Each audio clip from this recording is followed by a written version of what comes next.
One late report ruins someone's whole review, and almost nobody in the room can tell you why. That's the horn effect. One negative trait secretly recolors everything else about a person, quietly, without anyone deciding to let it happen. A manager sees an employee show up late once, just once, to a Monday stand-up. Nothing dramatic, no apology needed, really.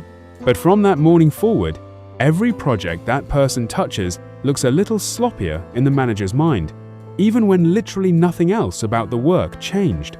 The code reviews get read with slightly narrowed eyes. The status updates get double-checked, a little harder. Nobody wrote a memo about it. Nobody even noticed it happening. That's what makes it dangerous. Psychologist Edward Thorndike first studied this kind of bias back in the 1920s, working with military officers who were asked to rate soldiers on completely separate traits. Things like physical fitness, intelligence, leadership, and character. Thorndike found something strange in the ratings. Officers who rated a soldier low on one trait tended to rate that same soldier low across almost every other trait too, even traits that had no logical connection to the first one. A soldier judged poorly on posture, somehow, ended up rated lower on intelligence as well. There was no mechanism connecting the two. The rater's overall impression had simply bled sideways into categories it had no business touching. The horn effect works exactly like its mirror image. The halo effect, just running in reverse. A strong first impression skews everything positive that follows it. Someone nails their first big presentation, and for the next year, their mistakes get quietly forgiven, reframed as one-offs, or simply not noticed at all. A weak first impression does the opposite. It skews everything negative that follows, permanently, or at least for far longer than the facts alone would justify. Neither reaction has anything to do with the facts that come after the first impression forms. The impression sets a lens, and then everything gets filtered through it. Here's why the reversal matters so much more than it sounds like it should. A positive first impression is forgiving. It gives someone room to have an off week without their whole standing shifting. A negative first impression is the opposite of forgiving. It turns every subsequent off week into confirmation, and turns every genuinely strong week into an exception the manager quietly explains away instead of updating their model on. The two lenses aren't mirror images in how they behave over time, even though the underlying mechanism is symmetric. A halo tends to soften into something closer to accurate over a long enough stretch, as small disappointments accumulate and slowly correct an overly generous read. A horn tends to calcify instead, because disconfirming evidence, the good weeks, gets absorbed differently than confirming evidence does, and absorbed differently means it does less work updating the underlying impression. Here's where it gets expensive for an actual business. Performance reviews built on gut feel let one bad meeting overwrite months of otherwise solid, unremarkable, competent work. An employee who pushed back once in a meeting, maybe a little sharply, maybe just honestly, gets remembered as difficult forever afterward, even after being proven right about the underlying issue 5 separate times since. The label sticks. The evidence that should have updated the label just doesn't get weighted the same way. It's not that the manager is lying to themselves on purpose. It's that the horn, once it's on, changes how new information gets processed at all. Hiring panels fall into this constantly, maybe more than anywhere else, because the entire interaction is compressed into 45 minutes with almost no track record to balance it against. One awkward answer early in an interview, a stumble on a question the candidate should have nailed, can sink a candidate whose actual qualifications on paper are exceptional. The panel walks out, remembering the stumble far more vividly than the 15 minutes of strong, technically sharp answers that came right after it. Ask them to explain their overall impression afterward, and they'll usually reach for that one moment, even though it represented maybe 2 minutes out of 45. There's a reason this particular bias is so hard to notice from the inside. It doesn't feel like bias. It feels like judgment. When a manager looks back at a mediocre quarter from someone they already have a negative impression of, the mediocre quarter feels like confirmation, like proof the original read was correct all along. Ambiguous behavior gets interpreted through whichever lens is already installed. A quiet employee under a positive halo reads as thoughtful. The exact same quiet behavior under a horn reads as disengaged, or worse, resentful. Same behavior. Completely different story, depending entirely on which impression got there first. But here's the part nobody expects, and it's the part that makes the horn effect genuinely dangerous instead of just mildly unfair. It compounds with confirmation bias over time, and the two feed each other in a loop that gets harder to break the longer it runs. Once a manager forms a negative overall impression of someone, they don't go looking for evidence that contradicts it. They don't need to look for it on purpose to still miss it. Ambiguous moments naturally get filed under the existing story. A missed deadline from a well-regarded employee gets explained away as bad luck, a scheduling conflict, a client who moved the goalposts. The exact same missed deadline from someone under a horn gets filed as more proof of the pattern everyone already believes. Neither interpretation was chosen consciously. Both just felt like accurate readings of what happened. That's the trap. The bias doesn't announce itself as bias. It shows up dressed as common sense. This shows up outside formal reviews too, in smaller, quieter ways that rarely get audited at all. Meeting notes. Who gets credited with an idea versus who gets credited with derailing a conversation? Who gets the benefit of the doubt when a deadline slips because a dependency from another team fell through? Who gets asked to lead the next stretch project, and who gets quietly routed toward maintenance work instead, without anyone framing it as a demotion, because on paper, nothing changed? The horn doesn't need a formal system to operate inside. It operates in the space between formal systems, in the 1,000 small judgment calls a manager makes every single week without writing any of them down. So, what actually breaks the loop? Not feeling nicer about people. That's not a fix, that's a mood, and moods don't survive a stressful Tuesday. The real fix is structural. It's separating specific incidents from overall judgment before you ever write anything down about a person, full stop.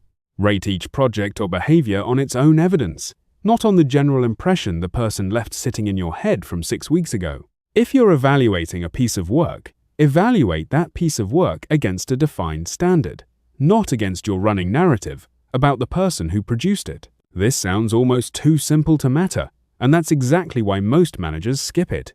It's slower, it's less satisfying than trusting your gut, but your gut is precisely the thing carrying the bias in the first place, so trusting it faster just means trusting the bias faster.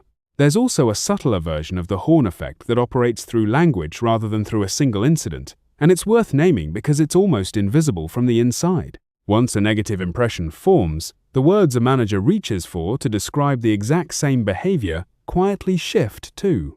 The employee under a halo who asks a lot of questions is engaged or thorough. The employee under a horn who asks the same volume of questions is not getting it or needs too much. Hand-holding. Neither description was chosen. Dishonestly, both felt, in the moment, like the obviously accurate word for what was observed. But the underlying behavior in both cases might be identical, and the only thing that changed was which lens the manager was already looking through when they reached for a description. This is part of why written notes matter so much more than memory alone. A note, written in the moment, before the interpretive language sets in, captures what actually happened. A note written from memory a week later, after the impression has had time to calcify, often captures the impression instead of the event, dressed up in language that makes the impression look like an observation. Retail and hospitality managers see a fast-moving version of this play out over a single shift. A new hire who fumbles one order in their first hour on the floor can get quietly reassigned to simpler stations for the rest of their tenure, not through any deliberate decision, but through a manager's accumulated small choices about who gets trusted with the harder tables. 6 months later, that employee's actual skill level may have caught up completely, but the informal sorting that happened in hour 1 is still shaping their day because nobody ever revisited the original impression once it had already reorganized the schedule around it. The employee experiences this as a ceiling they can't quite explain. The manager experiences it as simply knowing who's ready for what, never noticing that the knowing traces back to a single early moment that never got re-examined. Ask for a second opinion from someone who genuinely saw different incidents than you did, not someone who was in the same room forming the same impression at the same moment. A colleague from a different team, a peer who worked with the person on something unrelated to whatever formed your original read. If their read of the person's competence is meaningfully different from yours, that gap is information. It's telling you your impression might be shaped by one early data point that never got revisited. Some managers build a simple habit around this that costs almost nothing to maintain: a running log, updated weekly, of one specific, factual observation per direct report, positive or negative, with no interpretation attached at the time of writing. Not, seemed off this week, just what happened. Flagged the API rate limit issue 2 days before it would have hit production. Missed the Thursday sync. Sent a heads up 20 minutes late. 6 months of entries like that, read back before a review, produce a genuinely different picture than 6 months of accumulated impression, because the log doesn't know which employee you already have a horn or a halo installed for.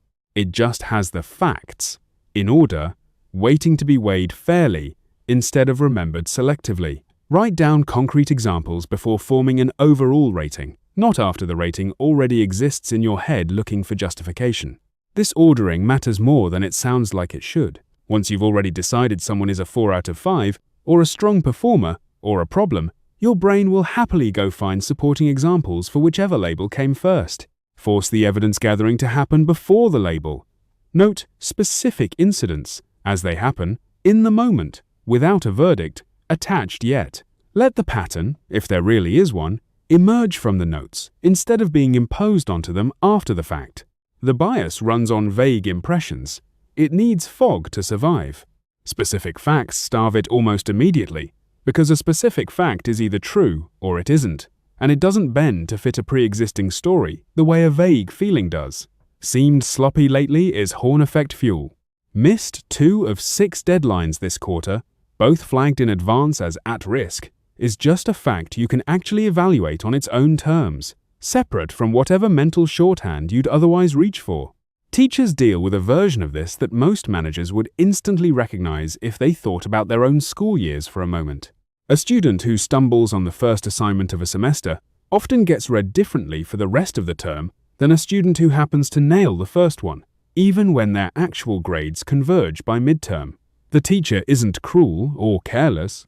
The first data point simply installed a lens, and every ambiguous essay afterward got read a little more generously or a little more skeptically, depending on which lens was already in place. Courtrooms show a related pattern too. Jurors exposed to one damaging detail early in a trial, even a detail the judge later instructs them to disregard entirely, tend to keep weighing it anyway when forming their overall verdict, because disregarding something on command is not actually how impressions work once they've already formed. Sports commentary runs on almost the same fuel. A player who fumbles once in the first quarter gets narrated as shaky for the rest of the broadcast, and every routine play afterward gets described through that same lens, even a clean, unremarkable one that would have gone unmentioned from anyone else on the field. None of these examples are really about students, jurors, or athletes. They're all the same underlying mechanism showing up in different rooms, which is exactly why a manager who thinks they're immune because they're objective or data-driven is usually the manager most at risk of missing it entirely. Objectivity is not a personality trait you either have or don't. It's a set of habits you build deliberately, because the default setting in every human brain, including a highly analytical one, runs on first impressions and momentum, not on a clean read of the evidence in front of it. There's a compounding cost here that rarely shows up on any dashboard. Talented people under a horn effect tend to leave quietly, well before anyone in leadership realizes there's a pattern worth investigating. They don't usually announce that they feel unfairly judged. They just stop bringing their best ideas to meetings where they've noticed their input gets received more skeptically than a peer's identical input.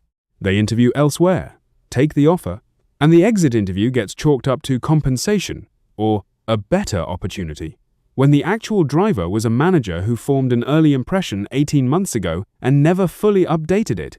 No matter how much the employee's actual output improved in the meantime, the horn effect doesn't just distort one review. Left unmanaged, it quietly edits who ends up staying on a team at all. Here's the one thing worth sitting with, honestly, if you manage people at all. The horn effect isn't really about the employee. It's a story about the limits of the manager's own attention, dressed up to look like an observation about someone else. The uncomfortable version of that sentence is that the person you've privately written off might be exactly as capable as the person you've privately decided is a star, and the only real difference between the two verdicts might be which one of them had a bad Monday first. Next time a review or a hiring decision feels obvious to you at a glance, that's actually the moment to slow down, not speed up. Check whether one bad or one good moment is quietly doing all the work behind a conclusion that feels like it's about the whole picture. If you want more of this, the specific, evidence-first way of catching the biases that run your actual decisions instead of the ones you'd admit to on paper, subscribe, because the next one digs into exactly how these blind spots show up in the moments that decide who gets promoted.